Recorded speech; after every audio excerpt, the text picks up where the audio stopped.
السلام علیکم ورحمۃ اللہ وبرکاتہ۔ میرا نام ہے ڈاکٹر مصور رحمان اور آپ دیکھ رہے ہیں ڈیری ٹی وی۔ ایک ہمارے ویٹنری ڈاکٹر صاحب ہیں، ان کے ساتھ ایک افسوسناک واقعہ پیش آیا ہے۔ پہلے اس کی ویڈیو دیکھ لیں اور پھر اس پہ بات کرتے ہیں۔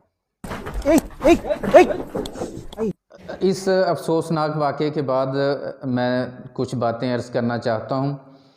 پہلی بات تو یہ ہے کہ ہمارے جو ویٹنری ڈاکٹر ہیں یہ ماشاءاللہ سخت ترین حالات میں دور دراز علاقوں میں دیہاتوں میں جا کر گرمی ہو سردی ہو رات ہو دن ہو یہ عوام کی خدمت جانوروں کی خدمت میں مصروف رہتے ہیں، اور اس لیے میں ان کو سلام پیش کرتا ہوں کہ وہ اتنے سخت حالات میں بھی اپنے فرائض کو سر انجام دیتے ہیں۔ لیکن اس کے ساتھ ساتھ ہمیں ڈاکٹرز کو کچھ چیزوں کا خیال بھی رکھنا چاہیے، کیونکہ آپ کی سیفٹی بہت زیادہ ضروری ہے۔ اس کی وجہ یہ ہے کہ آپ سیف ہوں گے، آپ لوگوں کی خدمت کر سکیں گے، جانوروں کی خدمت کر سکیں گے، پھر آپ کی فیملی بھی ہے، آپ کے بچے بھی ہیں، آپ کا گھرانہ بھی ہے۔ تو اس لیے ضروری ہے کہ آپ اپنی سیفٹی کو سب سے پہلے فور فرنٹ لائن پہ رکھیں اور کچھ چیزوں کا ضرور خیال رکھیں۔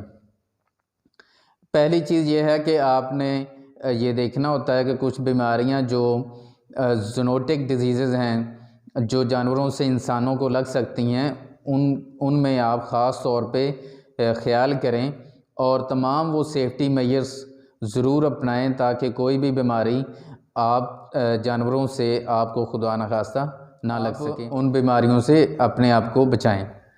نمبر 2، آپ نے جب آپ ڈی وی ایم کا کورس کر رہے تھے تو آپ نے جانور کو ریسٹرین کرنے کے قابو کرنے کے بہت سارے طریقے پڑھے تھے۔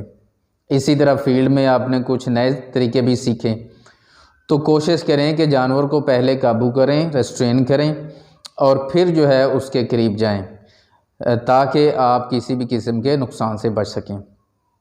نمبر 3، ہمارے فارمرز ماشاءاللہ وہ جانوروں پہ انویسٹمنٹ بہت بڑی کر لیتے ہیں، شیڈ بھی بنا لیتے ہیں، لیکن وہ جب ان سے کہا جائے کہ ایک کرش بنا دیں، ایک شوٹ بنا دیں تاکہ جانور جو ہیں وہ کسی ترتیب میں آئیں اور قابو ہو جائیں اور پھر جو ڈاکٹر صاحب ہیں وہ اس کو ٹریٹ کریں، تو وہاں پہ اکثر یہی ہوتا ہے کہ یہ شکایت ملتی ہے کہ جی اب تو ہمارے پاس پیسے نہیں ہیں، انویسٹ کیسے کریں۔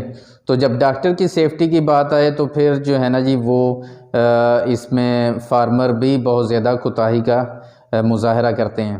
لیکن گزارش میری فارمرز سے بھی ہے اور ڈاکٹرز سے بھی ہے کہ ایسے حالات میں آپ جو ہے وہ اپنی سیفٹی کو مد نظر رکھیں اور ان سے گزارش کریں کہ جی آپ پہلے یہ چیزیں تیار کریں، پھر انشاءاللہ ہماری خدمات آپ کے لیے حاضر ہیں۔ کیونکہ خدا نخواستہ بہت سارے ہمارے سامنے کیسز ہیں، ڈاکٹرز زخمی بھی ہوئے ہیں اور بہت زیادہ نقصان بھی ہوا ہے، تو بعد میں پھر کوئی بھی ذمہ دار نہیں ہوتا۔ اس لیے یہ ضروری ہے کہ اپنی سیفٹی کو پہلے مد نظر رکھا جائے۔ امید ہے کہ ہمارے وہ ڈاکٹر صاحب وہ چوٹ سے پریشانی سے بچ گئے ہوں گے۔ اللہ ان کو مکمل صحت دے اور تمام ڈاکٹرز کو اپنے حفظ و امان میں رکھے، آمین۔